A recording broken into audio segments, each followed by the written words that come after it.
Okay, guys, so something happened this morning. I was cooking our sausage in my air fryer, and I smelled something, and I thought it was the toast burning at first, and then I realized it was plastic burning.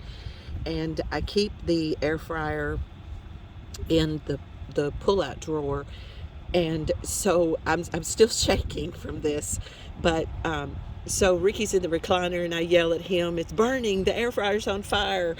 And so I grab the fire extinguisher and reach back in the back of the cabinet. Thankfully, it's a large pull-out drawer, so I was able to reach back and unplug it, and it had just started burning.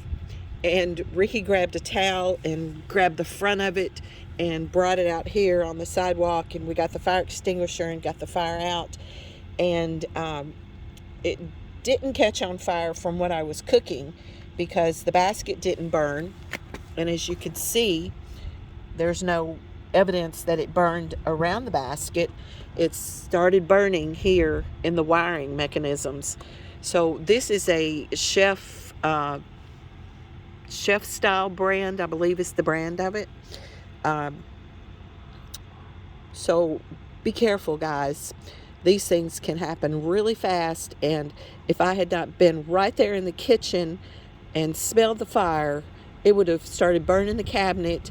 And thank God it didn't. It didn't smoke up the house. The fire detector, smoke detector, did go off, but we got it out of there, and thank God everything's okay. We didn't catch the kitchen on fire. So be careful with your air fryers, guys.